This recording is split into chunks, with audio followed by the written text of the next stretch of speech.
It's three guys who combined to play 15 seasons in the National Football League trenches. Well, two guys. And Mackey, who didn't do shit. This is the O-Line Committee. Gentlemen, how are we feeling today? New intro. I like the new intro. I do. You liked it? Yeah, I mean, for the audio audience, I don't know if it's much different, but, figure we find some pictures of our playing careers. Boone with the 49ers, Jeremiah with the Vikings with Sam Bradford, and me as a 5-year-old wearing a Hutch helmet and an Anthony Carter jersey. Can I see it again? I didn't see it. Can I see it? What are you doing? Yeah, I'll play it again here. Pay attention. Here we go. It's three guys who combined to play 15 seasons in the National Football League trenches. Well, two guys. And Mackey, who didn't do shit. This is the O-Line Committee. Yo, I fucking love it. I love it. I love it. What are you saying to your teammates in that little pregame powwow? I don't think you want to know. It was bad. I can tell you what it ended with. It always ended with the same thing. I'll see y'all in Valhalla, boys. Yeah, every single time. Dude, it's the best. It's the best. And dude, this weekend of football, I'll see you in Valhalla, boys. Oh my God. We have so many things. We're gonna get to our mics. We've got picks. So many mics. We've got film this week as well, but we also have a breaking news announcement, breaking O-Line Committee news. So we started this thing back, I think it's 7 months ago now, because it was like May-ish of we did some film reviews in like May, and then we started doing the actual dumb football questions in the podcast. And so, you guys helped us get to 15,000 YouTube subscribers in the first 6 or 7 months. Awesome. And today we announced that we have been picked up by the Blue Wire Podcast Network, gentlemen. Blue Wire Podcasts plus O-Line Committee. Hey, what's their law on swearing? Are we allowed to say, like, is this going to be like a McAfee thing where, like, we're going to have to tally how many times I say fucking a day? Like, everyone's just going to keep yelling at me? Like, we're not talking about football and fun shit? They're all trying to be serious? You're fine. You just be you. We're good. We'll just listen. I reviewed the contract. Mac reviewed the contract. I didn't even see this contract. I know. I didn't even look. We didn't even send it to you. Like, we all know we have roles to play here. We know what our roles are, and you just sit there behind your mic and say outlandish shit. If you're ever on the verge of getting us canceled or fired, we'll let you know in advance so you can decide if you want to take a step back from the line. Hey, Boone, listen, I'm going to need you to shut the fuck up. But Blue Wire is one of the top sports podcast networks going right now. And so Chris Long's Green Room is their biggest podcast, which you see charting on the top of the Apple football charts. They've done work in the past with Chris Carter, with Terrell Owens, TJ Houshmandzadeh. They've got Laker Film Room. So we're here, and we're excited to be partnered with Blue Wire Podcast to take this thing to another level, gentlemen. Yeah, and hopefully we can get Chris on or something, or we can do some cross hanging out. Dude, it would be great to get Chris Long on. We used to wars went down between him and Anthony Davis. I mean, fucking wars. It would be great to get him in and start talking to him about, like, hey, do you remember that one time you tried to physically fight us in the middle of the fucking play? Like, you were like, he was supposed to, like, drop, and he ended up coming anyways. And was like, fuck you guys. And we were like, what is he so mad about? It's hilarious. God, it's going to be so much fun. That would be a blast. And by the way, too, before we get into the content and get into our mics here, too, the two best things you can do right now to help us, besides just listening to the podcast and giving us a 5-star rating on Apple and a positive review, are going to olinecommittee.com and checking out our merchandise wing. We've got our pancakes, hoodies, and tees, Clean Pocket Club swag, and the O-Line Committee stuff. And just simply follow us on social media. We've got O-Line Committee on Twitter, or X as it's called, Instagram and TikTok. You can just find us O-Line Committee across all social media platforms. Give us a follow and tell your football-loving friends about the O-Line Committee. I refuse to call it X. Thank you. It's Twitter. You're the best. It will be Twitter forever and always. I refuse to call it X. It was a really arrogant, abrupt change that he tried to force on us. Yeah. Like you don't 15 years of spending every waking second of your life on this. Right. We're just going to change the name real quick. We're just going to change everything about it.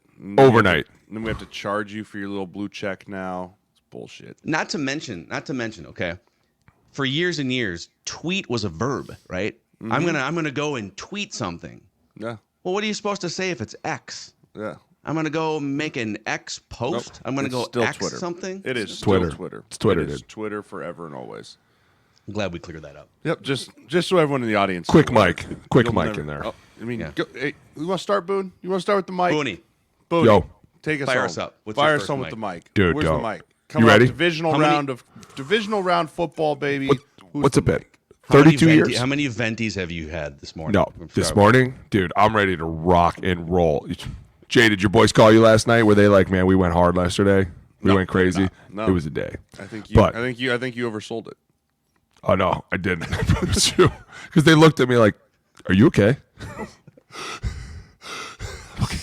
Okay. We had to do a lot of hands. Anyways, 30 years it's been. It's been 30 years. I gotta give it to him. This guy, nobody gave him a chance. Everybody was laughing at him years ago when he was on the podium. And have you seen that speech from after training camp about how he's like, "Yo, believe me, I got a plan."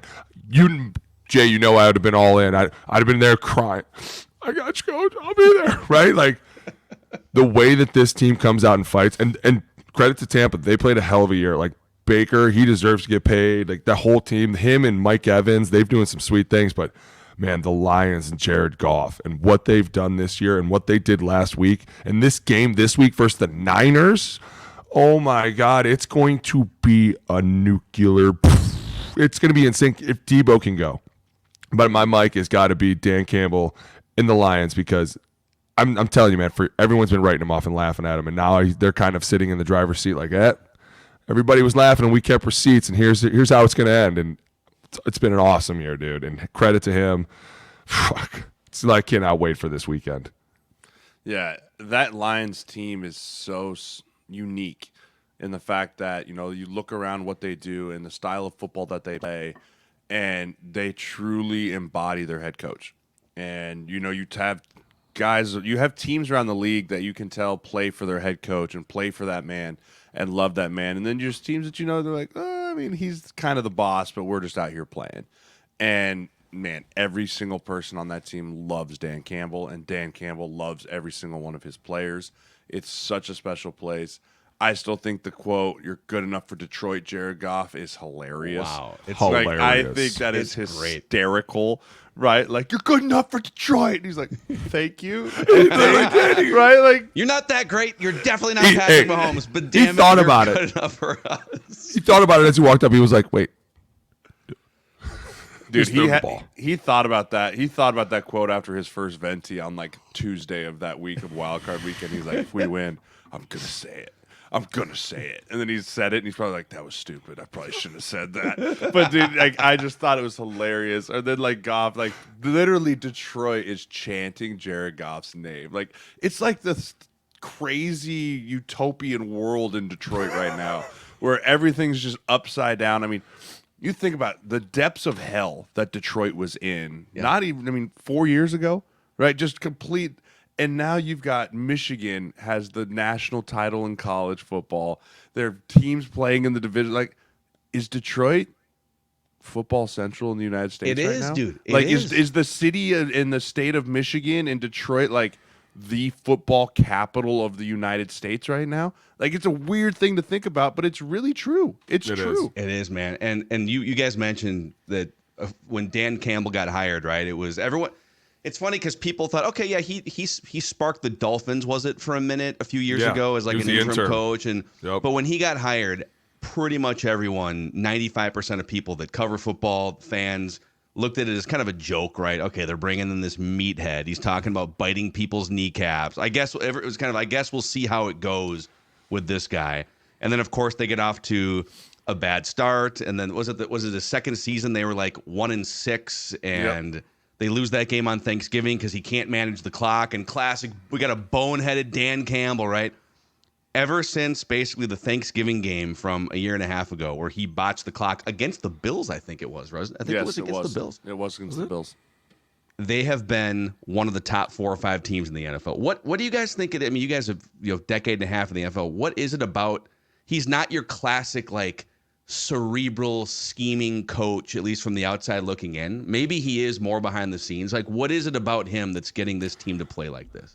Number one, I think it's his attitude, and I think it's the fact that he's that guy every day. If you show up day one, and in 3 years later you're the same guy, you will have the loyalty of the entire team. As long as you're the same guy every day, like we are, we're the same guys every day. You can't come in and play favorites. You can't come in and be like, hey, hush, hush, we're not going to tell anybody. Because the minute you try to do that shit, we're going to tell each other and be like, hey, can you believe this idiot tried to do this with me? But the minute that the star player comes in and is like, yeah, I just got fined a shit ton of money for being late, people are quick to be like, this guy is cool. He's accountable. He's going to keep us on our shit. And at the same time, as long as he comes out here and says funny shit and makes us want to play hard, it's going to be easy. But offensively, they do great scheming. You saw Penei Sewell pulling this last week where he fucking murdered the corner. And then all of a sudden, you see all these screens and you see all these gadgets plays. They're very into it. And at the same time, they have a 1-2 punch in the run game, which is super fun to watch. And yeah, I think a lot of us for a long time have been up and down on Jared Goff. But I think this year for me has been like, wow, sometimes being a good quarterback means being a good leader and being able to get us into the right play and being able to at times give us one play. Like, that's what's so fun about football is when you don't rely it on one guy. Like the Bills for a long time with Josh Allen. Like, if Josh has a great game, good chance we win. Josh has a shitty game, we're fucked. Like, this is a team that you can pass the ball around to a lot of people, and at the same time, you can hand the ball off to a lot of people. So it's like, man, what are they going to throw at you? And that, to me, is what they're kind of good at. They're tough, and they can throw a million things at you that you don't know what it's coming. Like, dude, Penei Sewell pulling all the way around. I rewound that. I was like, fucking, look at this guy. And he totally just deked out the end like, dude, He's a stop. freak. Stop He's a it. freak. Stop it. Yeah, I mean, to echo what Alex said, a lot of it is you gain the trust of your football team over being consistent for the good times and the bad times, right? When you have a coach that rides the roller coaster that is the NFL season and says one thing one week or at the beginning of the year, like, here's how we're going to practice and here's how we're going to go throughout our week and here's how everything's going to be. And you're like, okay, cool. And then you like have 2 bad weeks in a row and he's like, we're changing everything, right? Everything is different. Like, you guys fucked this up. It wasn't me, so we're going to practice harder or whatever it is. And you're like, whoa. Or if things are going well and he starts kind of loosening up the reins a little bit, like, hey, you guys got this. It's fine. Like, all that inconsistency is really when you start going, is he the guy? Like, is he really the guy? When you have a dude that stands up in front of the room every single week and every single post game and everything and says something and then follows through on it. That's the biggest thing. He says something, whether it's right or wrong or indifferent, but he believes it. He follows through on it. So then you buy in like, okay, I'm following you. You're the head man. I know what you tell me. I can trust. That's the biggest thing. I got to trust what you tell me, man. If I trust what you tell me, I will run through this wall for you. But the second you lose the trust of that team, something like the Eagles, things start to fraction. Ooh. Right? Things start to fraction. Things start not going well because if you don't have leadership at the top, it all trickles down into the locker room and everything from there. Yeah, agreed. And I know we're going to make our official picks later in the episode, but if you look at, especially if Deebo Samuel's out, by the way, but if you look at 49ers roster, Lions roster, I'll still take San Francisco, especially the defense. Yeah. I don't think the gap is that wide. If you start to go, okay, quarterback, you're probably taking Goff over, I mean, not everyone. Oh, Purdy hate. Purdy hate will not be Purdy hater. The way Goff is playing compared to Purdy. Between Purdy and Cousins, how much hate in your heart do you have? Right, you're terrible. Dude, you could just say his experience alone. The guy's played in a Super Bowl. He's playing in another championship. Like, he's led NFL caliber teams. Like, yeah, save it for the picks. You said it. Yeah. He's been. No, I see what you're saying. Dude, people dump on Jared. I tried to defend him like 3 months ago on a film review, and even you guys mocked me. But he's like, if you give Jared Goff a good car to drive, there's a reason why he was the number 1 overall pick, 7 years ago? No one is saying that he's going to be Patrick Mahomes, who we'll talk about here soon. But when you give him a good car to drive, he drove one to the Super Bowl with the Rams a few years ago. Mm-hmm. Yeah. And he's got a tight end. He's got receivers. He's got 2 running backs. He's got an offensive line. They've got a pass rusher in Aiden Hutchinson on the other side. So, like, I don't think the gap is that wide between these two teams. No. So I would Lions, agree with you. Dan Campbell. There's a reason they're in the championship, Mackie. They're good. Mac, you want to go? Or you want me to go? You go. Oh, he's getting throw it in now. there. Here He's getting for real now. He's about Pack to it in there. Listen. A little 5:30 a.m. You dip know here for Jay. that I am a Bills fan through and through, right? I love my Bills. I played there 2 years. I think the city is incredible. I live in Lincoln, Nebraska, which means I live with insufferable Chief fans everywhere, right? They're the worst. But I have to take my blinders off. I have to take my hatred and my heart out and truly pay respects to Patrick Mahomes as my Mike. 6 years as a starter, 6 AFC championships. That is insane. 14 playoff wins. To put that in perspective, the Arizona Cardinals, since like 1960, have 14 playoffs. Not just playoff wins, 14 playoff games. Yeah. And you talk about the GOAT, and everyone says Brady's the GOAT, and there's no arguing that.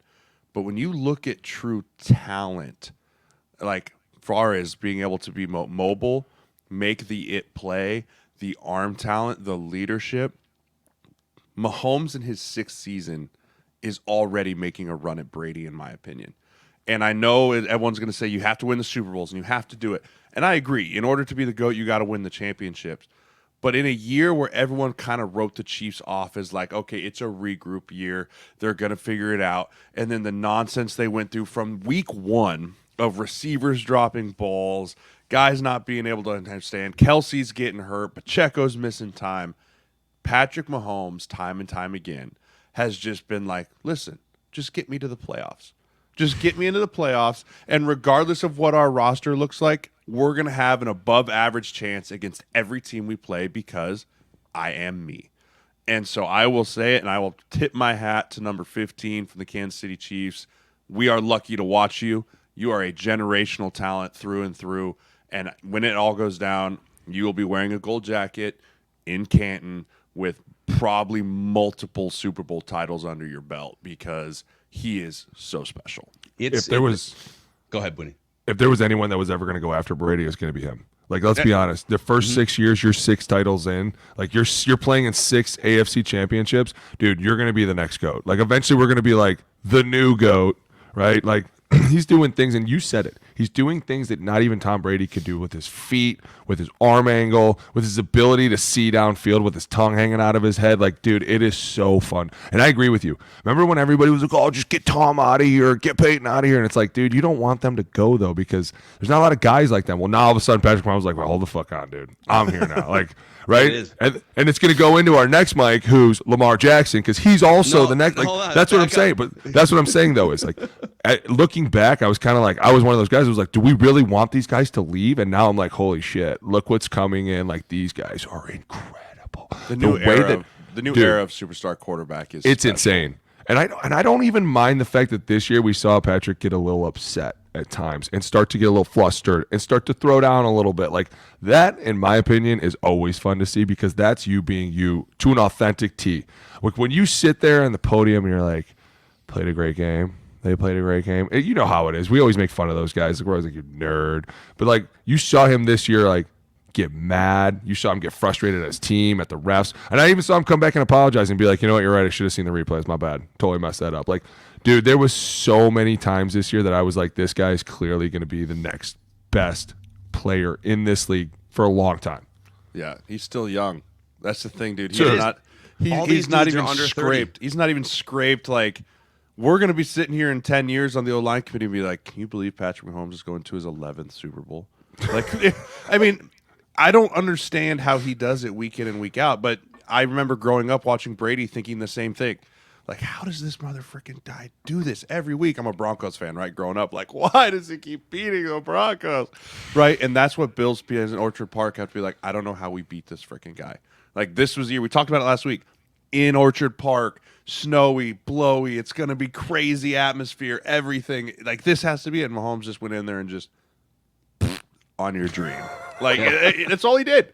I mean, he is so good. And I know everyone gets upset about, like, people blowing him and Romo blowing him all the time and everything, but he deserved it. Like, he deserves every single piece of credit that he gets, because if you take 15 off that team, right, and this is where I always view an MVP candidate, and this is how I look at it always.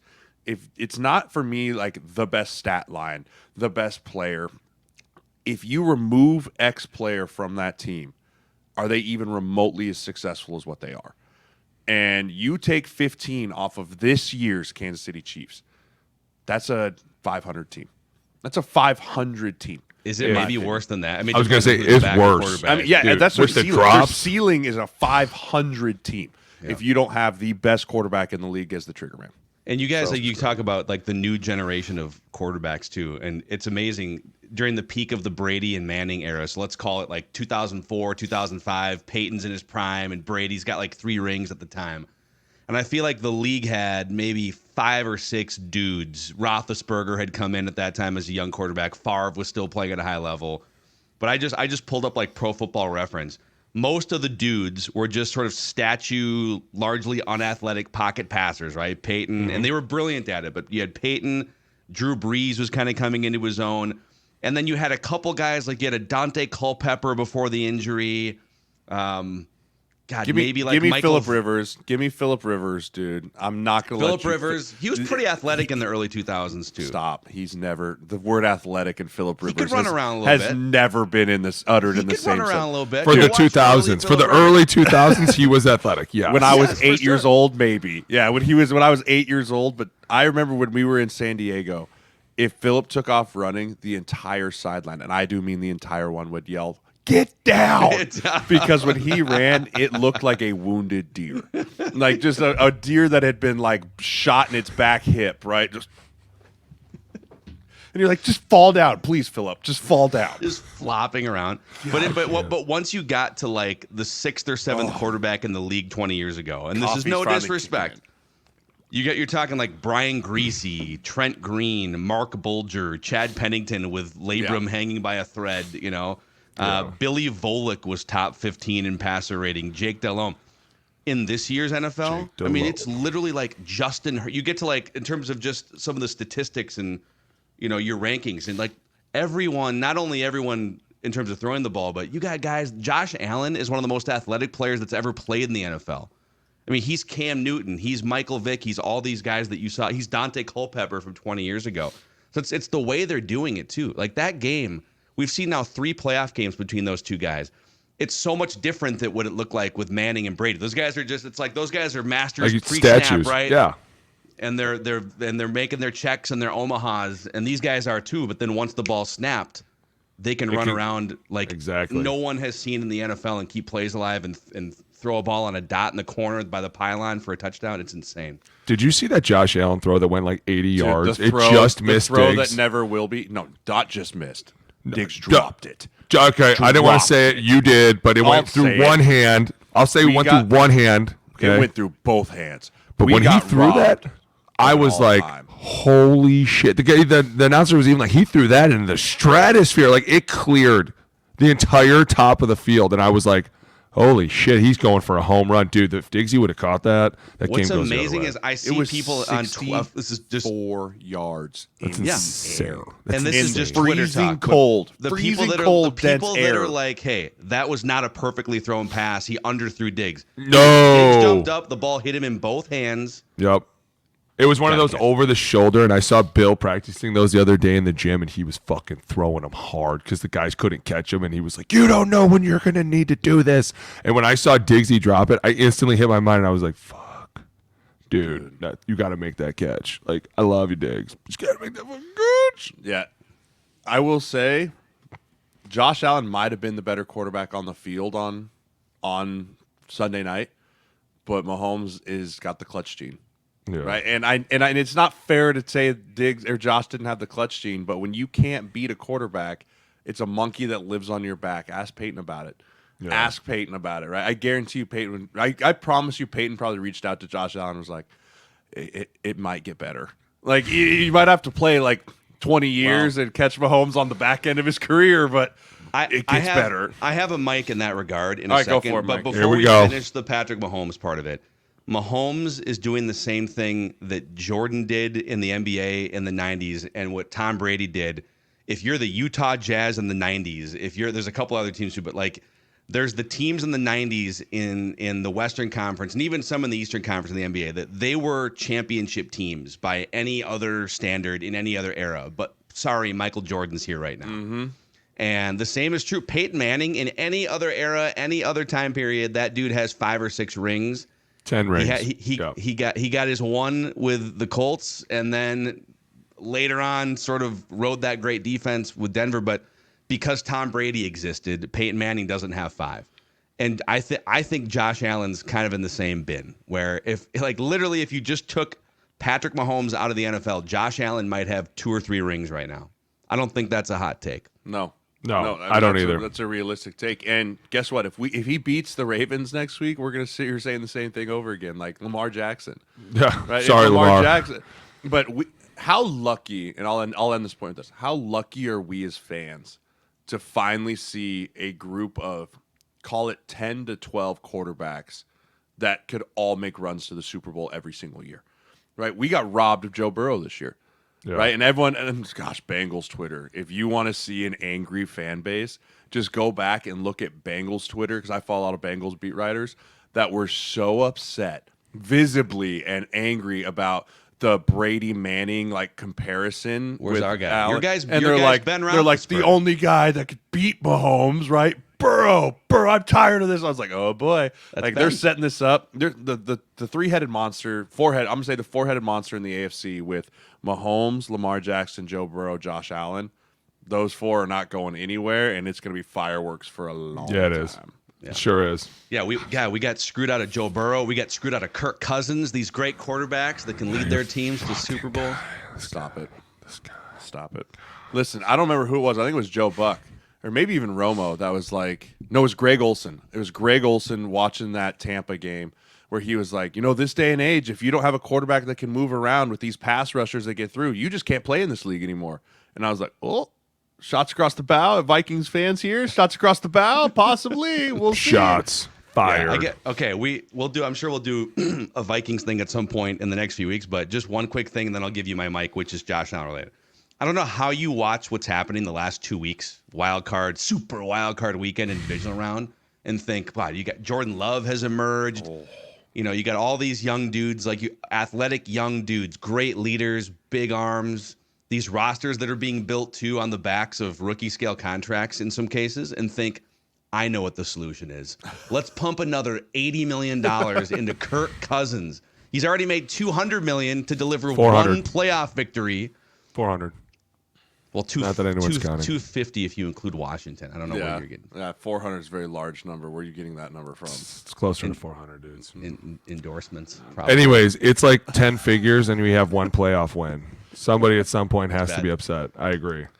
So, okay, on the Bills front, here's my mic. My mic is all of Buffalo Bills fans, because I feel like we are spirit animals. You guys know, if you listen to the show, I have grown up as a Vikings fan and follower, and now I have a Vikings podcast. The Buffalo Bills are the AFC version of the Vikings. Both have 4 Super Bowl losses. Vikings wide left misses, Bills wide right misses. I think both those teams have multiple, where you look throughout their history, they've got multiple teams that you thought could have won the Super Bowl and didn't even get to the Super Bowl. You could look at these Josh Allen teams, but here's my words of optimism for Bills fans. And I don't say this from experience. Obviously, the Vikings have not, in 60 plus years, won a Super Bowl.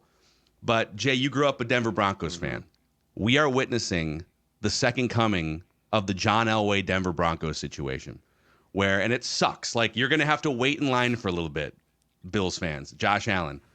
But John Elway came in the league in 1983, and he was that dude was a 3-sport professional athlete if you wanted to be. And that, didn't he get drafted? He got drafted as a baseball player. Yes. I think he played some basketball. Yes. And he was, at the time, he was one of the most athletic, gifted, arm talent, legs quarterbacks in the league. 3 straight Super Bowls in the late 80s, smoked by the Niners, smoked by Washington. And by the way, even the coaching parallels, Dan Reeves, Sean McDermott, really good coaches, could build up the program, could get them to a certain point, couldn't quite deliver the championship, right? And John Elway, once he got to his mid-30s, finally gets his Mike Shanahan, finally gets his Shannon Sharp, his next wave of weapons, and delivers back-to-back championships. But it took 5 trips to get those 2, and it took a decade and a half of running into these other teams, the 49er dynasty, right? So I'm here to say, Buffalo Bills fans, you will get Super Bowls with Josh Allen. It's the Denver Broncos and John Elway all over again, but it sucks because you're going to have to keep waiting. Also, Bills Mafia, I love you to death, but lay off Tyler Bass. I hate kickers too, man, but you made this poor man delete his social media. This dude is in a hole somewhere in Orchard Park. Like, I feel bad for him. Listen, I understand. I've been on teams with kickers that have missed big-time kicks, and it's a hard thing to do. But, I mean, to make a guy deactivate his Twitter account because he was receiving death threats, be better. Be better. Like, it is a game. It's a tough game. It's a tough loss, but nothing is worth sending a grown man a death threat over something he missed, especially when you see the leader of your team, the leader of the franchise, had his worst loss, probably the most heart-wrenching loss but that he's had at home, immediately the first dude to go put a hand around Tyler Bass and walk him up the tunnel. Like, that's leadership. That's there. Bills Mafia, I love you to death. Let's back off and be thankful for what we have and regroup. We'll come back next year. Did you expect anything less when they were throwing snowballs on the field? No, I mean, dude, what the fuck? How are you going to throw a snowball at a bunch of dudes playing football games when they're not even looking? Like, dude, I was Jay, did you put an arm around Blair Walsh in 2016? No, I didn't. I absolutely did not. But I also didn't say I'm going to murder your family. True. I mean, you don't have to hug the guy and be like, hey, man, I love you. It's okay. But you definitely don't walk up and be like, you better not go to sleep tonight. I'll find you. Right, like that's it. It gets to a certain point. Like, Boone, I don't know if I know you're not a big social media guy, but I don't know if I've told the story. I jumped off sides because the center didn't snap the football against Dallas on a 2-point conversion. Right, Thursday night football, Mackey. We're the color rush. We're going down to win it, 2016. Right, rush, let's go. And center doesn't snap it. I jump off sides. I hear false start, number 75. Right, and the boos rain down upon you on the field, and you feel it, and it's heavy. And I got back to my phone, and I had some crazy DMs, right? Like, holy crap, this is serious. But the worst, someone DM'd my wife, and was like, hey, when your husband gets home, just tell him to kill himself, right? And that my wife, like, showed it to me. She's like, did you? And I was like, golly, people, like, it's not that serious. Yeah, like, come on now. And you know that's what Tyler Bass got, because that's what it is. So I hope that, I know people will not forgive and forget very easily, but let's just lay off the death threats. Yeah? Good. Okay. Yeah, I mean, I know it's hard to tell people, especially Bills fans, and it's Buffalo. You're grinding through this winter. You've had to shovel out your stadium 2 weeks in a row. Like, I get it. It's terrible. They've been working hard for it, boys, and they're pissed. They are pissed. It's your $20 and your shovel, whatever. But, like, dude, create a little bit of separation between a game and basically a fun TV show and actual real life and humans. I'm with you on that. Like, just a little bit of separation between those two things. I remember the first death threat I ever heard was Ryan Hamby when we played Texas. He dropped the touchdown in like the last 10 seconds to lose the game at home, and he had to like turn off his phone and change his number because people were like, I'm going to come to your house. And I remember like the police were involved, and I was like, it can't be like this, dude. It's gotten so much worse. It has gotten, like, fans have taken it to a new level. Like, I agree. The minute you DM my wife, it's fucking on, dude. Like, there's no stop. Jay, you know me. There will be zero stopping. It's full gas, no brakes. You can DM me all you want. I don't give a shit what you tell me. I'm not an idiot. I go talk to the higher-ups, and they go, good or bad. And based on that, I either get yelled at a lot more than you could fucking yell at me. Believe me, I've heard some things. Or they go, good. Get the fuck out of my office. Okay, thank you. Thank you for signing that check. Yeah. Appreciate you. I think moral of the story, it's probably good that Boone's not on X or Twitter. Fuck that. You want me to get on X? I'll jump on X. I got time now. I got some time. You want to fucking hop on? Like, man, Booney would be great right now on X. And I'm like, the negatives might actually outweigh the positives. Yeah, no. Here's the problem. Remember that scale we talked about a lot, like on-field performance? Yeah. My performance these days at work have been fucking on fire. That's all you guys need to know. So I could really go do some bamboozling shit, and everyone's going to go, fuck. You have to eat this one, boys. How many times I walked in and heard that? Fucking have to eat this. Shit. I just laugh. Yeah, let's do it. But, yeah, overall, maybe some of the best divisional football that we've watched in recent years. It just kept ramping up. Every game got better and better. And every game had its own thing. There was, other than that Ravens-Houston game, which, by the way, shout out to Houston for getting there, but they clearly did not belong there because my fucking God, could we jump off sides anymore? Could we do any more pre-snap penalties? Like, that's when you know you're like, you know what, guys, we're happy to be here. We had 12 pre-snap penalties. We are fucking out of our element. Like, that's not good. And at the same time, this goes into my next mic. Lamar Jackson Did you see how mad he was getting? He was literally like, I said fucking dig route. Like, he was like, he was throwing punches at the old line. I was like, dude. But when you talk about a guy that can take over a game, just like you said, Patrick, dude, Lamar Jackson, if he doesn't like what he sees downfield, he could really make you hurt really bad. Like, the way he can just slip out of everything. And if you don't bring pressure and get him bottled up right now, it's over, dude. It's insane to watch. I don't know what the Texans were doing half the time in their rush lanes. Oh. Like, I went back and watched the tape because I was like, first of all, why didn't we have an answer for zero pressure? Right. There was no answer. Right, zero answer. It was almost like watching the Eagles last week when Tampa was going all out zero pressure, and they just had zero answers. And I felt bad for Stroud, but when you're on an environment like that, and the thing about zero pressure is you have to be able to get to your check. And when it's loud and you're nervous about your guys jumping off sides, and sometimes you're like, I'm just going to let this ride and try and beat it with the ball. And they just could not answer the Ravens blitz package that we had. I'm excited. We're going to do a full offseason.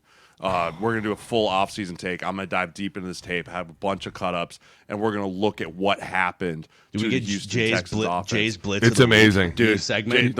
I love it. Boone knows this. One of my favorite things. I nerded out over pass protection. Like, nothing got me more excited than walking into a 5:30 a.m. Wednesday meeting with the quarterbacks and the centers and be like, all right, let's talk through how we're going to beat this blitz. Oh, no, it's amazing. It's so much fun.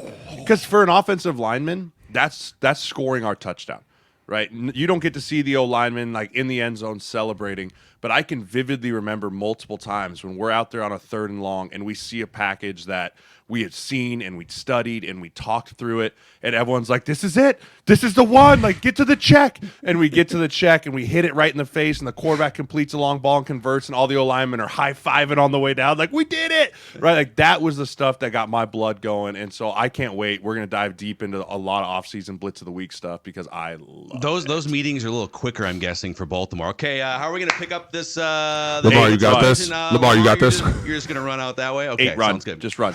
Dude, incredible.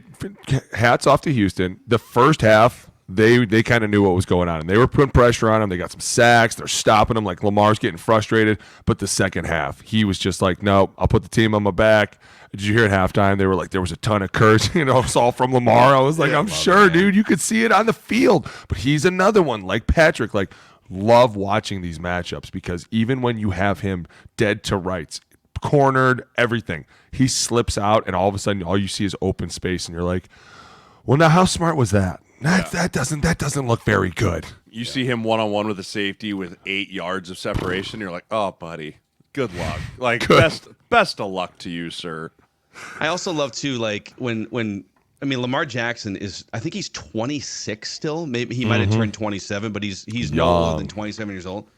And people, like, it started 2 or 3 years ago. Oh, Lamar Jackson struggles in the playoffs, right? Oh, he can't win a playoff game. Let's save the can't win a playoff game thing for guys that are 32. Yes. For guys that are 35. Yes, I agree. It's what was your plan, guy? If you're social media criticism guy, or you're a national talking head guy, and your plan going into these playoffs with this team that has a plus 200 point differential is, boy, Lamar Jackson can't win a playoff game. Like, he's 27. He's awesome, and he will probably beat the Texans, and then we'll probably get to the Super Bowl. And, just shut up, people. Well, that's the problem is everyone gets so serious right away. And I remember when all that talk was going on, and everybody was like, oh, he can't do it, and this is going to be too much. I remember going like, he's like 23 years old. It's not even insane. His fucking fault. Like, what? Dude, we do this like if when we were all growing up watching sports before social media.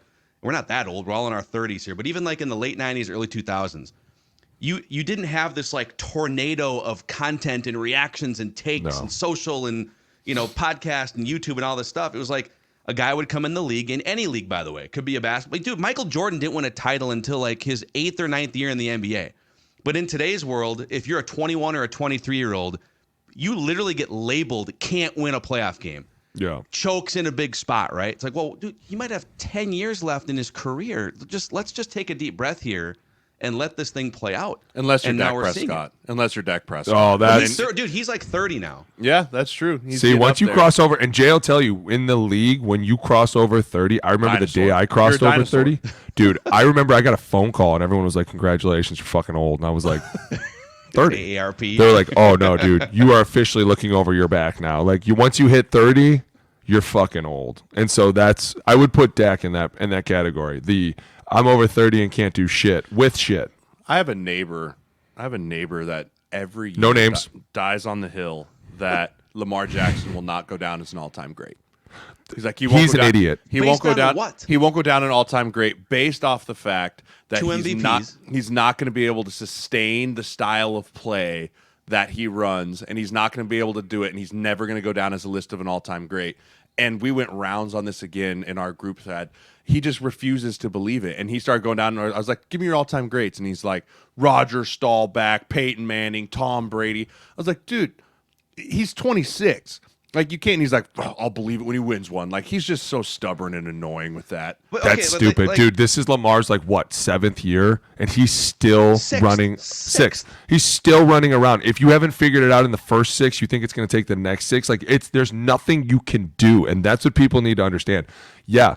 Who was out there? Christian Harris was out there spying him for most of the game. And then all of a sudden he got hurt, and they were like, now we're fucked. Like, that guy made a ton of tackles. Anytime Lamar left the pocket, he was chasing him. But then all of a sudden he hurts his shoulder, and there's not one person on that field that can do shit about it. He's just literally gone everywhere. And that's where it's like, dude, he is going to go down as number one, a generational talent because he's phenomenal. He can run the ball. He can throw darts across the fucking field like I've never seen a dude do. And at the same time, he always keeps his composure. Like, you never really see him like go crazy and throw 4 interceptions or 4 fumbles. Like, he's one of these dudes that in the game on the line, dude, I'd want him out there. I'd be like, dude, I'm going to let you call whatever the fuck you want. I'll tell you what, but dude, I'm going to give you this. I'm going to go sit down. People get so caught up in, well, right, okay, but can he do it when he's 35? I don't give a shit. Dude, fucking cares. They can win Super Bowls right now. People get, like, when you, this is a whole other subject, but even in the draft, it's like, boy, I don't know if that guy is going to hold up when I don't care. Can he hold up for a rookie contract for 5 years so I can build a monster roster, right? The other thing, too, is the Ravens in the regular season, the Ravens are 58-19 with Lamar Jackson at quarterback. Did you not think that was going to translate at some point to a postseason run? Like, if you're 58-19 with Lamar Jackson at quarterback as a team, and we could get into a debate about how much you put on like quarterback wins as a stat, but they win a ton of games with him in the regular season, and people had written this chapter about him in the postseason going into his age 26, 6th year in the NFL, and those people are idiots, and I'm glad he's shutting them up. Yep. Oh yeah, I'm with you. I'm all about it. I agree. All right. Any more mics? Mics across the board. Are we good? Are we good? Actually, I have one more mic. Do it. Hit it. We can do Hit picks, it. okay. All right, Arthur Blank, come on down because you have a huge decision to make right now. So Arthur Blank, owner of the Atlanta Falcons, has now interviewed Bill Belichick twice, face to face, just Arthur Blank and Bill. Hey, Bill. A couple football dudes. And there's a report now that he has brought in, or will at some point today or tomorrow, Jim Harbaugh for a second interview in Atlanta. I love that he's not messing around with like up and coming coordinators. You know, he's just going straight for established winning Hall of Fame coaches. If you're Arthur Blank and you've got Jim Harbaugh and Bill Belichick and you get to choose, who are you choosing to coach the Falcons? Bill Belichick. Hands down, not even close. Bill Belichick for me. I think you want to bring in the GOAT. You talk about the GOAT of coaches right now. It's Bill Belichick, right? Harbaugh's going to do exactly what people do during draft time. The potential, the upside, right? What's the ceiling when you bring Jim Harbaugh in? You know what the ceiling is when you bring in our dude, Bill Belichick. The ceiling is he can win multiple Super Bowls, and he's proven it, right? I think it's not even a question. You hire Bill Belichick. To be fair, and I would say this, the only reason, and I love Jim, everyone knows that.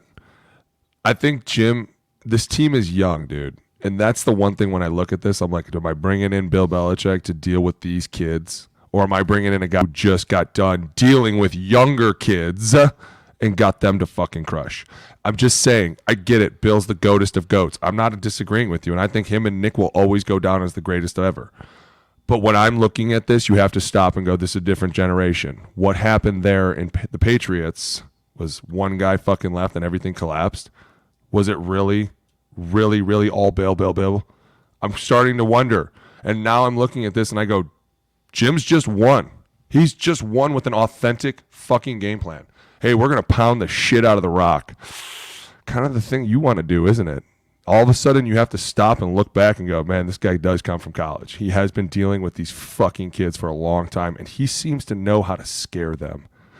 Bill doesn't seem to scare anybody. I'm sorry, but these kids are not scared anymore. I talk to them every day. They're not. They're like, fuck, I give a shit. I'm literally like, you realize that, like, that got me to shut the fuck up. And they're like, well, you're stupid. I'm like, maybe I am fucking stupid. Shit. You guys are getting paid in college. Get it? You're getting paid when we weren't. Bill would have told us to shut the fuck up, and we'd have been like, okay. I agree with you, Boone, on the point that this generation of kid is different. It's even different from when because like my generation, when I came to the league, and yours too, there was still the little bit of the, I'm going to ask why, and if you explain it to me, I'm all in, I'm bought in. It's no longer the, I'm going to ask why, it's I'm going to make you continue to justify your why. Every day. Right? I'm going to make you continue to tell me, well, why am I doing this? Right? There was a why to it. Like, hey, why am I doing the shoots every single day? It's like, because I said so, and it's going to make you a better football player. Okay. Done. Done. You answered my question. But now it's more like, well, explain to me the details of why this is going to translate, and explain it to me again and again and again. And if you waver on this fact, then I'm going to say you're stupid. We need to do something else. That is the generation of player that's coming in, because that's the bred generation that they've come through of. They've been able to ask why. They've got their answers, because if you don't get answers in college football, you transfer, you go somewhere else. That's what they're used to. Bill Belichick's not used to that. I'll give you that. Bill Belichick is much like, you sit here, you shut up, you do it my way. That doesn't always translate, especially with this young group of kids that are coming into the league. A couple things on this. All right, Bill is an old 71. I mean, Bill is like, Bill crusty. Jim is a young 60. And to your point, like I was just thinking as Jay was talking about the why, right? And it is. It's our generation and then the younger. We want to know why. We aren't just going to blindly trust authority. I feel like, and you guys tell me if I'm wrong, and Boone, you played for Harbaugh for a number of years. I don't know that players even ask Jim why. No, we did. We did. But Jim gave you. He gets a level of buy-in that not a lot of coaches do. Because he gives you the why right away. I mean, when I say that this guy knows fucking football offensively, probably better than Belichick knows defensively, like every single day, every day he would come in and be like, we want to why fly this because it'll get them to do this. And then all of a sudden everyone would be like, oh, that's fucking brilliant. There was no more questions. You weren't every day. You weren't questioning, does this guy know what he's because he knew going in, because it's very intricate offense. And it goes to the point to like, if this guy's in a 5, it's check to this play. If he's in a 4-eye, it's check to this play. This is why it's so important. That's why they brought in Solari to be our O-line coach, because he is the most detail-oriented O-line coach. Like every single player has a different highlighter color on the page. So I always knew that I was like green. So anytime I'd see a green highlighter, I know that was my reminder. Hey, Booney, do this. Or hey, you're doing this. Like, dude, it is extremely, and so that's why you never had to ask, why are we doing this? It was like they gave you every single step, and then they'd be like, this is phase 1. And then at halftime, if we can get phase 1 going, we'll roll into phase 2, and this is phase 2, because by then they're going to check to this. So we're going to bring in, and you'd be like, fuck it, let's do it. Like, this is great. But to Jay's point, we were more like, how do you want this done? Right? Like, we were so like, how do I please you? I want to make you happy. These kids now are literally football. Right. These kids now are like, pleasure. Why are you the expert? Explain to me why I'm doing this. Why is this benefiting me? Like, you know what I'm saying? Like, we just never guessed that. These guys are getting paid to be our fucking coaches. Of course they want us to be the best possible. I don't need to ask you why we're doing a drill. And also keep in mind, like, so by the way, my answer after all this is Harbaugh 100 times out of 100. I'm starting to think so too, bud. It's 100 times. Can you get him, though? The last time Belichick was, you got to keep in mind, we're not talking about we all grew up in the Belichick heyday, right? We're talking about in the NFL, 23 to 28-year-olds largely. It's been 5 years since Bill Belichick was regarded as the best coach in the NFL. And now that Tom Brady left and immediately won a Super Bowl somewhere else, and I still think Bill Belichick we're not doing that. He's the GOAT. Yep. He is the GOAT. Okay? He's the GOAT. I'm saying perception-wise, and I'm saying also who throws their fastball as a head coach right now? An old 71-year-old, like an old 71 Belichick, or a young, spirited 60-year-old Harbaugh who's never lost anywhere he's been. That dude won at San Diego. That dude won at Stanford. That dude went to a Super Bowl with Alex Smith and Colin Kaepernick and random dudes like Alex Boone. Hey. Just kidding. You were a stud. You were a stud. Thanks, buddy. And he won a national championship. Like Jim Harbaugh right now, to me, I think it would be a franchise-altering mistake to choose Bill Belichick over Jim Harbaugh. I agree with you on that. Here's a question for you. Say he wants Harbaugh publicly. He comes out and says, I want Harbaugh. And Harbaugh then goes, I'm going back to college. Does Bill take second fiddle? I don't think so. Does Bill then be like, fine, I'll come in. I know I wasn't your first choice.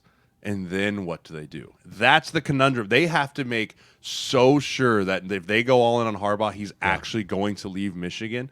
Because if you say, I want Harbaugh, then he goes, I think I'm going to go back and coach these boys up one more time. I think Bill's off the table. I think Bill goes, I play second fiddle to no one. Where would Bill go then at that point? Retirement. Yeah, I think he may sit out a year, right? Maybe like, hey, I'll take a year. We'll revisit this conversation. Or maybe he just says, you know what, I'm done. I'll ride off in the sunset. Because you haven't really seen Bill's name thrown around any of these other coaches. It's kind of Falcons or bust for him, right? Like, they came out and said that. Yeah, I've yet to see another team that's interviewed Bill Belichick. And someone please correct me if I'm wrong. But do you think the Cowboys or Eagles? I mean, it took the Eagles like a week and a half to kind of figure out their. Do you think the Cowboys or Eagles threw a little back channel call to Bill's agent? Probably. No. Probably just a feeler text or a feeler call. Bill. But I don't think they ever really intended on moving on from McCarthy or Sirianni. I know we said like, oh, it's got to happen, but that might have been an overreaction take. I don't think they're ready to move on from either one of those coaches. Do you think the Bills are going to send a little text message? Just, hey, Bill. No. McDermott's safe. He's fine, dude. They missed a kick. Can't fire a guy for missing a kick. Missing a kick. Well, it's funny. We talk about the kick, by the way. Another reason not to pile on Bass. Remind me something. If he makes that kick, Mahomes probably just drives down and puts the dagger in regardlessly. Yeah. How about this for the last mic? How about these fucking announcers? Okay, number one, you got Jim Nantz literally going, we asked Sean McDermott this week, and he said that he is extremely comfortable with this kick. And literally, as soon as he fucking said that, he kicked it to the right. And I was like, you're a dick, Jim Nantz. But how about also Tom Rinaldi talking about how fucking Matt LaFleur holds his breath and says a prayer? Dude, what a fucking asshole. Dear baby, that was off the record, right? Dear baby Jesus, please allow him to make this kick, baby Jesus. This kid's parents are probably fucking watching this game with all their friends like, well, thanks, Tom, you fucking asshole. Like, dude, are you going to say something like that? These guys have literally, they need to stay in their fucking lane. I'd gladly check them. Oh, man, I love it. That was very clearly an off-the-record conversation. Clearly. So I was talking to LaFleur a couple beers in at the bar the other night. We were over at Prime, and he was saying, fuck, if it's down to a kick, we're screwed. That's probably how that conversation really happened too. He was literally like, "Hey, by the way, if the game comes down to a kick, we're fucked. We're not making it." We've all had that like candid conversation. Like, so what do you feel? Like, what do you think of this kicker comes out? Oh God, dude, I just drop to my knees and pray. Right, like terrible. Oh man, do you guys want to make some picks here? Let's do it. Okay, so last week, Alex was the only one who deviated from the script. Did I? I saw the script from the script writers. Alex took the Chiefs to beat the Bills. So I knew no one was jumping in the pit. I knew it. He went. Dude, they guarded the pit. They didn't allow him to jump in the pit. Yeah, even Buffalo, you fucked it up. The story came out, and the Erie County sheriffs were like, "We can't allow sacrifices to the pit." So they put up blame barricades. yourself. They put up barricades around the pit. The pit was not fed, and the pit was angry. Oh, we haven't even, speaking of that, I'm surprised that Jason Kelsey didn't make his way to the pit because during his tour. No, Jason Kelsey goes hand in hand with She Who Shall Not Be Named, and I'm not going there. No, don't do it. I'm not talking about that at all. Zero fucking. No, I'm done with her. Picks. I can't do it. So, picks. Are you done with him too? No, I'm not done with him, but as long as he's with She Who Shall Not Be Named, I'm not talking about it. Yeah, we're not. You guys, I love me some. Mackey, what's our record? Swift, what's the record all time? We don't talk to her. The records are, okay, Booney went 4-0. We went 3-1, each of us. And so going into championship weekend, where the picks are worth 2 points, because we've only got 2 games, I'm 57-25. Boone is 2 games back at 55-27. And Jay is only 5 games back, and the Super Bowl is going to be worth 4 points. So you guys have to let me pick first here, so you can, if you want, you can go against me. So Jay, you're 52-30. I think you were like Comeback. 500 halfway through the season. This is a comeback season. I'm a second half of the season guy. Mackie, what were you? What's your all-time record? I'm 57-25. We pick straight up, by the way, because spreads are for losers. So 57. Are you doing math right now? This could be dangerous. No. Okay. 55-27. 56. I'm good at math, though. Takes his socks I just off. can't write a paper. Okay, leave me alone. I heard you doing fraction homework with Johnny. Oh, it was insane. I'm great. I'm great with numbers. Football's all numbers. It's a 34 defense. It's not a fraction, Dad. Okay, Lions at 49ers. I'll go first. You guys can pick against me if you want to. This is one of the classic games where the Lions looked largely great the last time we saw them, and the 49ers, they were missing on some passes. The Packers looked like they outplayed San Francisco in that game for large chunks, and they just made some young team mistakes. So I think a lot of people are going to take it to the next step, which is, okay, the Lions are playing better than the Niners. Lions are going to win this game. I still have the Niners winning this game. I think that was about as tight. I mean, they looked rusty. They were off for a week. That was about as bad and tight as we've seen the Niners in several weeks. Deebo Samuel does not have a broken shoulder, I see in the news here, so there's still a chance he could play. I've got the Niners in a really good game here. I'll go next. I watched that game, and I watched Aaron Jones run up and down the field for the first time in 50 games. They allowed a 100-yard rusher. Yeah. A 100-yard rusher. The thing I love about this, we didn't see the Niners and the Lions play this year, right? We've seen some matchups in the Super Bowl. We've seen that movie already this year, right? And you can kind of throw that out the window in the playoffs, but it's always there as like a guiding stepstone of what this game may play out like. I think with the running attack of the Detroit Lions, with the two-headed monster of Jahmyr Gibbs and David Montgomery, the Lions win this football game. Wow, dude. I'm Lions taking the in Lions. Okay. I'm taking the Lions. Wow. Okay. Listen, I'm taking the Lions to the Super Bowl here. This is not just I need to climb back into the rankings pick here. I truly believe it's the Lions' year. It's the Lions' year. Give me Dan Campbell. Give me David Montgomery. Aiden Hutchinson to show up in a big way. I'm all in on the Lions bandwagon. I love that you did that. That's Do fucking it. loyalty right there, bro. Dude, I appreciate it. Listen, I can't bet against my Niners, dude. I'm sorry. I get it. And I'm always the first one to say that I hate the bye weeks because it just fucks up that next step. You feel like you kind of miss it and have to catch yourself. But I think the Niners get back on track, man. Debo doesn't have a broken shoulder, and I think if he's as tough as they say he is, he'll fucking show up and he's going to do some shit. And Christian McCaffrey, until you can stop the guy from scoring 2 tutties, I mean, I just got to go out here and be like, hey, man, they can do the same thing that the Lions can do.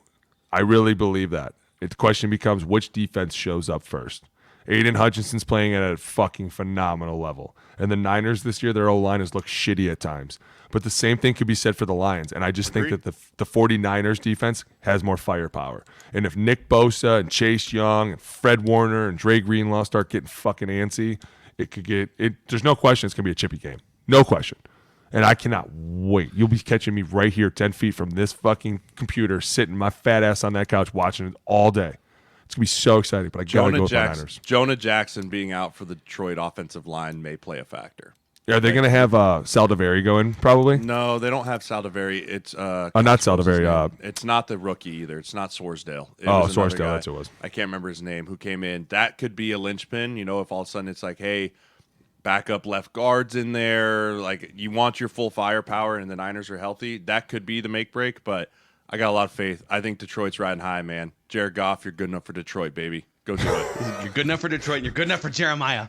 Good enough for me, man. Hey, no matter how many times you say it, it never sounds good. never- I'm just going to be, it never sounds like you're like, yeah, I want that to be said about me. I'm good enough. I want to be good enough. I want to be good enough. So Jay's got the Lions. Boone, This you is and I gonna be both great. have the 49ers here. Okay. Chiefs at Ravens. Another game worth 2 points here. So, man, the Chiefs are the Undertaker, man. This was supposed to be kind of a transition year maybe, and they got receivers dropping passes, but here they are. Here's my thing about the Ravens. They have beat the brakes off every good team in the NFL that they've played. I mean, here are some of their wins this year. Last week against a Houston team that was feeling great, red hot. Okay, we'll just put you to sleep, 34-10. We'll just whoop your ass in the second half. At Cleveland earlier this year, 28-3 beatdown. Detroit 38-6 home victory for the Ravens. They beat Miami. the Niners Miami. 33-19. Miami 56-19. They have systematically destroyed. Oh, by the way, Jacksonville 23-7, right? Yeah. They've had a couple losses in some close games, but they are the best team in the NFL by a wide margin, point differential, everything. And I think this is an AFC coronation of the Baltimore Ravens getting one over on the Chiefs. So give me the Ravens. Yeah, I'm with you. Ravens, love you, Mahomes. You did your best thing, but I think this is just too good of an all-around roster. The roster prevails in the playoffs. I mean, when you have the greatest of all time, you can win games, close games. But if you're down by 10, you're down by 14, you're going to be playing catch-up the whole time. And the Ravens' defense is up to the task. And then you pair that with Lamar Jackson on the other side. The Ravens, I agree with you. They've vaulted San Francisco as the best team in the NFL. Like, not just the AFC, the entire NFL. So yeah, I'm all in on the Ravens. Dude, I agree 100%. Kill the Swifties. Dude, I think that, honestly, when you talk about a team that's scary and they might be getting Mark Andrews back, like, that could be just so, oh, my God. They're stacked at a lot of positions. Receiver, tight end, their old line plays. Isaiah Likely has stepped in and has just huge way. Because that's how they move the ball. They're tight ends. They fake all these runs, and then while these middle linebackers step up, they normally just hit Mark Andrews right behind him. But now you talk about Zay Flowers showing up, Odell. Like, there's so many people on this field. But if number 8 doesn't like what he sees in any way, I'm just gone. You know what? I'm just gonna book it down the field. If I see an opening, dude. And as much as I respect the Chiefs, and Patrick is phenomenal, and the game that they played last week was great to watch. Defensively this year, they've been lights out. Like, they've just played really well. But I think this is one of the cases where it's like, you talk about what Lamar can do, and if you start putting pressure on him and you get out of your lane at all, and even if the fact that you don't bring pressure, like, he can read defenses, he can pull dots, dude. He has been zinging the ball. This is going to be such a fun game, but give me the Ravens. So Ravens across the board, which, by the way, so no matter what, Booney, you and I are going to we pick the same, but you will have a 4-point Super Bowl game to make up 2 points on me. So we're going to have some drama here, no matter what, in the Super Bowl. I love it. With these picks. All right, boys, let's do some dumb football questions here before we wrap the pod. You guys can always send us your dumb football questions in the YouTube comment section. We try to get to at least a few a week. We're going to do a lot more of these in the offseason, obviously, when there's not as much to talk about in the news cycle. But let's start with SoCal Native 75. He says to you guys, if you could have played in another era of football, what era would you have gone back and played in? That's a good question. Do we get to pick a team? Sure. Oh, I would have been in Denver in the 90s.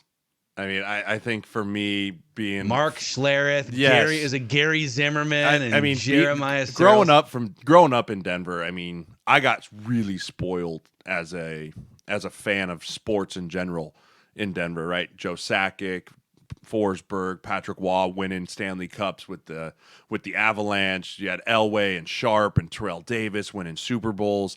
I had Carmelo Anthony, who would just go and lose in the first round of the playoffs every year. The Rockies hitting 70 home. Everyone's hitting 60 home runs. All juiced out of their minds. Yeah, you know, I the era of the 90s growing up in Denver felt like sports pinnacle. So for me, I know it might not be a certain era, but I would love to be a Denver Broncos player from 1990 to 2000. I think that would be the generation, the era that I wish I was in the NFL, in Denver, in that sports town for that time. Dude, 90s and 80s for sure. Those guys were built psychos. I would have been with all the Niner dynasties, because when you talk to those guys about how much fun they had, and they're like, we used to do this, you'd be like, there's zero chance you did that. They'd be like, yeah, we used to have a shed that we'd all go to, and you'd be like, no way. They'd be like, yeah, it was right on the field. It was right there. See a little imprint? You'd be like, that's what that was? They'd be like, yeah, you drink beer in there. Everybody just come in, hang out. You'd be like, this is fucking incredible. They'd be like, dude, nobody cared. Nobody cared ever. I was down at the O-Line Mastermind Summit down at Duke's this summer, and Bruce Matthews was down there, right? Played 20 years.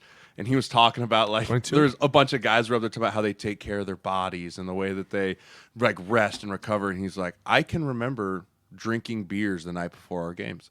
Yeah. Like, he's like, I can remember the O-line. We'd have our meetings, and we'd all meet up in a room, and we'd crack a 30 rack, and we'd all just have beers. We'd all just hang out before the football game. Be like, hey, boys, we can go play a football game tomorrow. Great. right? Like that would be incredible. It'd be incredible to be able to do, but that's just not the way the game is played anymore. You kidding me with all the boots and the hyperbaric chambers and I got a cold tub, hot tub. They'd be like, oh, sorry, I can't have a beer. It's not on my plan. It's not on my plan. It's not my macros. It's not my macros. I'm gonna go over on my macros if I have this 90 cal Busch Light. I'm over on carbs. Oh god. So I thought you might say like the '80s Browns. That you might be like the last I'd be in piece Cleveland to the too. puzzle for the '80s Browns. Mackie, since you never get to be involved in these, if you could be in your era of An announcer, not an announcer, a covering of a team, right? You get to cover a team. The 1940 NFL Championship game. No, yes, yeah, the boys running around the field. The Chicago Bears against the Detroit Lions. Yeah, if you're a beat writer like you are for the Vikes now, and you have your own podcast and you do everything like. What era of NFL and maybe even what team would you want to be doing what you're doing right now, covering that? Just delivering hot takes on a microphone. Hot takes. It wouldn't have been YouTube back in the day. It would have just been like you'd like have the local radio. or- You'd have the local radio that everyone's listening to, right? Yeah. Everyone tunes into. You're the guy. You're the talking head of the city. What era and what team? I think it would have been the 1970s Pittsburgh Steelers, so I could spend 10 years telling everyone how overrated Terry Bradshaw was and getting death You threats. just can't get that Just- hate he's out of just- your heart. That hate can't, dude. just lives You so do. deep. Who hurt you, Mackie? Jesus Christ. Who hurt you? Who hurt you? Somebody He's did just it. riding a defense. He's overpaid. Look at his interceptions. Mackie didn't get Ridiculous. hugged enough as a child. That's exactly, dude. Hey, I saw a video of Terry Bradshaw rolling up to a game. Have you ever seen that? He's like flying in a 1979 like Dodge, and he's like slams on the brakes, and the cop's like, "Hey Terry," he's like, "Hey Cal, check it," and he's like, "Have a great game." He's like, "Nice Cal, tell your family I said hey." Just peels out. Zero fucks, dude. These guys were living their best life, and here we are, like to the nines suit. Terry gets out in like shorts and a t-shirt. Like these guys just didn't give a shit. Literally, really showing up to should. play football was just going to fight with your friends. They were like, "Hey, let's go start a fight in a fucking massive stadium with our best friends, and we'll be kind of hungover and we'll get drunk after." Like, dude, that was the fucking life. Those guys were living. God. Dude, Now we look should, at us. We should sometime this summer, we should go grab, I don't know if there's like all 22 film of old games that we can even get access to, but even if we watch like, I don't even know if YouTube would let us, but if we grabbed like some 70s, I want you guys to break down like 70s trenches where every field is caked in mud. You Yeah. can't even see the uniform Grainy. colors. Yo. Ugh.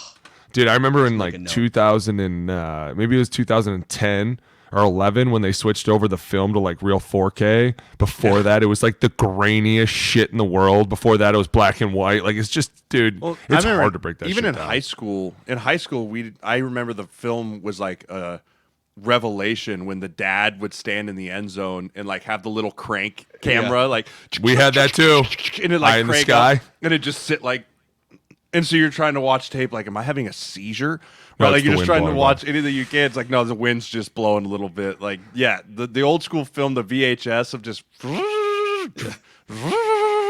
like just wearing tapes out, just wearing it out. Dude, those are the football grinders, man. Like just sitting in your office. those in were the the grinders, 80s, dude. man. Yes. Just VHSs rewind. across the Yeah. board. Like there's just piles of VHS tapes. Oh, those were the days. You know it was. Football.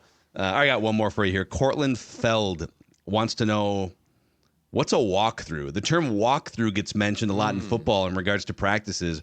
What is a walkthrough? What happens in walkthroughs? Why are they important? Love the show, by the way. We do a walkthrough every single day, and a walkthrough is normally before practice. And so the day schedule goes like this: meetings in the morning. So you go O-line meeting, you go offensive meeting, you'll install for the day. Then you go back to O-line meetings, you'll talk about the install. And then you go from there and you go right outside and you do a walkthrough. And a walkthrough is, the one thing I've learned about the NFL, and they're very smart, is they teach you a million different ways in one day. Like you'll see it on paper. You'll go outside and you'll walk through it. You'll watch it on film. Like they try to grasp every different learner because they know everybody's different. So they're like, listen, I can't just fucking tell this dude what he's doing. I got to show him, and then he's got to go walk through it. And at some point, it eventually starts to hit you when you're on the field. You're like, okay, now I can put people in places and I can see how this works. What is the action of the quarterback? How am I supposed to be? And that's where the coaches can really be like talking with you, where they're like, hey, I know it says I want you to go here, but I need you to void space, or I need you to eat space here before you go there. So like they'll walk you through it so that by practice, it's fucking hitting. Zero time wasted in the NFL, which I love. There is zero fucking time wasted. They're like, hey, we're going to show you on paper. We're going to show you on tape. We're going to let you walk through it. You'll go eat lunch and talk about it more. Come back and watch it again, and then we'll go practice it. Dude, it is. If we didn't have walkthroughs, I was almost like in vertigo. Like, wait, hold on. Somebody hold me up. What are we doing? They'd be like, oh, we're just going to go out and practice it. I'm like, fuck you mean we're just going to go out and practice it? I don't even know what we're doing. Like, you said power, but you also said zone with it. Like, you got to show me something. Like, they're pivotal if you want to learn. And at the same time, if you really stop and look at a walkthrough, you can start to figure out what the defensive scheme for the week is against you. You can start to figure out what defense are they going to throw versus this personnel. What defense do I think they're going to throw versus this personnel? This play, this is how this guy's going to try and stop it. Because the cards are seriously written up like linebackers here, he runs here, he fills here. Like, they tell you exactly where to go and where to be because you have to play that player this week. Like, the mic for the scout team is playing Luke Kuechly. He's not playing himself. So this is how Luke plays it. He plays it here and then here. And it's, dude, they're awesome. Yeah. But they can be bad if you have certain people who just go too fucking hard. And then all of a sudden a walkthrough turns to a jog through, turns to just a fist fight, right? Like I used to hate when the coach would be like, all right, you know what? Now it's a jog through. And you'd be like, fuck, man, I'm wearing sandals. Like, you gotta be kidding me. Who's not taking this seriously? Fuck. Yeah. So bad. The other thing I love about walkthroughs, especially late in the season, so when you get in like week 10 plus, it's a war of attrition, right? We talked about winning football games in late November and December is a war of how healthy is my roster. And so all those looks that Boone just talked about of, hey, we got to see this against this pressure or against this look, you really can only get in practice that point of the year probably 20 to 25 plays of true team period of banging and going before guys are getting beat up and you're trying to keep guys healthy and just get them to Sunday. The walkthrough, if you can have a team that understands how to walk through properly, you can get through 60 to 70 plays a day, right? Because you tell guys, hey, this is walkthrough tempo, but we're full speed to contact, right? And that allows you to sharpen your skills. That allows you to sharpen, hey, if I'm an O-lineman, I'm taking my full speed set, getting to my spot, and then I'm stopping before we're having this car crash. Right, and it allows you just get through more looks, get through more reps, get through more things that you're going to see, the blitzes, all of that. It allows you just to do that from a professional level, and that's how you have to understand to learn how to practice as a professional and saying, hey, this is a walkthrough, but just because it's a walkthrough, I have to have a full-speed mindset, right? Those are mental reps. Those are reps that are going to happen to me in a game that if I just do it as a walkthrough lackadaisical, that's how I'm going to carry it over into the game, right? Treating walkthrough as mentally as sharp as it is on a Sunday is equally as important as the physical aspect of it. And so if you can have a team that can learn how to walk through well at the end of the year, they're going to be more healthy on Sunday. They're going to have the ability to go out and practice and have more looks that they can see, and then they can go perform better. So walkthroughs with veteran teams towards the end of the year are extremely important. Yeah, and Fridays are just straight walkthroughs usually for you guys. Saturdays. Right? Saturdays are walkthroughs. Fridays are a big practice. Fast Fridays. Fast Fridays. Fucking Fridays. Right? Baby. You have short yardage, goal line, red zone, third down period again. Like you kind of have 2 minutes at the end of practice. You're going to have 5 team periods on a Friday, limited individual. Right? It's just get out there, kind of a little bit of a mini dress rehearsal through critical situations in the game, playing fast, playing quick, and then Saturday's your true walkthrough. So Fridays are my favorite. Are you walking through Saturday before you hop on a plane, or are you doing it in like a conference room? No. Hotel? Okay. You can do it. Well, normally, like, unless you left on a Friday, and then if we went to somewhere for 2 nights, because being in Frisco, we used to have to go to a lot of places for 2 nights, then we would go to, like, a high school in the local city that had an outdoor field, and we would go walk through there. And it was great because you could stretch your legs out for the day, and it ate a good portion of the day up. You'd go into meetings, you'd break out into O-line meetings, then you'd all get on a bus, you'd fuck around for a little bit, you'd drive around the city. It was actually, dude, it was really fun. Like, when you think about the experience through the NFL, there was a ton of work. Like, they're making you work all day, but they're going to take you to some really cool places. They're going to show you some awesome things. Like, we used to go to some of the coolest high schools in the city, and Harbaugh would be like trying to get people to come watch, or he'd get the local team to come, and we'd have to say hi to them. Like, it was a lot of fun, dude. It really was. But walkthroughs, need them. But you got to focus. Tell me this, Boone. Could you tell, and I know this might be trying to think in it too much, I could always kind of tell on a Saturday walkthrough how dialed in our team truly was. Oh, yeah. Like, you kind of get a feel for how dialed in are we, right? Is everyone here? Is everyone mentally checked in? Or do we have dudes that are kind of spacing around? Or is someone going to forget to run in when it's punt or field goal? Like, nothing. And I mean this wholeheartedly. If you're doing the special teams walkthrough before a game and they do call-outs, right? So what they'll do is be like, give me the starting KOR out on the field right now, right? All 11 guys, kickoff return, run out. And then the special teams coach does special team call-outs, right? He'll be like, hey, so-and-so's down. Who's in? And that dude better be sprinting his ass onto the football field, because if he's not, the head coach will lose his ever-loving mind, and you will start the whole thing over again. I mean, the whole thing over again. Yeah. Everyone would be on the sideline on pins and needles, like, okay, who's he going to call? Who's he going to call? Who's he going to call? Yeah. And that was just part of being checked in, like locked in, because those are critical things. And if you had guys, and I can almost remember, like, if you had multiple mess-ups in a walkthrough with mental errors, you were worried going into Sunday. Yeah. You were slightly concerned, like, man, maybe guys aren't as locked in. Hey, got to get some more study time in, or whatever it is. But I always felt like I had a pretty good beat on where we're going to be competitive, where we're going to be at, or we're going to be not there to start this game the right way based off of the Saturday walkthroughs. I agree. And, dude, to be fair, one time it was remember when Minnesota, I didn't know the schedule. It was literally the first week, and I didn't know, because in Frisco, we always did it like offensively, and then the defense had a big one, and then the offense had a big one, and the defense. Well, here it was like offense, punt, something happened, offense is back out. They called it mock game. They didn't call it a walkthrough. They called it mock game in Minnesota. So you kind of walked through, like, offense is up, okay, punt. Defense is up, okay, punt return. Offense up, scored, kickoff return, right? It kind of went like through that way. And so, yeah, it was a little different if you had never been there. And so I remember I was talking to Chris Carter. Chris Carter was there, and he came up to me. We started talking and fucking around. And all of a sudden, I hear everybody screaming my name, and I was like, what the fuck are they yelling at me for? And all of a sudden, Zimmer was standing there like, you motherfucker. I was like, oh, shit. Chris is like, I'm sorry, man. I'd running down the field. Like, oh, my God, I had no idea. It was all the way on the opposite side of the field. The whole team had to watch me. And I thought I got away scot-clean. I ended up getting fined for that. Yep. Big fine. What did you get fined? Do you remember? I think it was like $5,000. He fucking yelled at me the entire time I was running down there, and I was like, well, that's not the worst. You know, it could have been worse, could have been fine. And by the time the walkthrough was over, I went to my locker. There was a letter in there. And I was like, in the locker. Oh, wow, fucking dude. dick. Yeah. I was talking to Chris Carter, bro. I didn't even know what's going on here. Fuck out of my face. Chris Carter got a fine for that, you weren't too. Locked in. Weren't locked in. Tennessee game. I was the most locked in that game when our boy was playing quarterback, Sean Hill. I was like, dude, I love this. I think that was Sean Hill's last game too, man. That was the end. That was all the Sean bullets, was the man. That's all he had left, dude. That was it. He pulled his calf trying to run to the sideline. Oh my God! Hey, that's a wrap, boys. Let's do it. This O-line committee episode.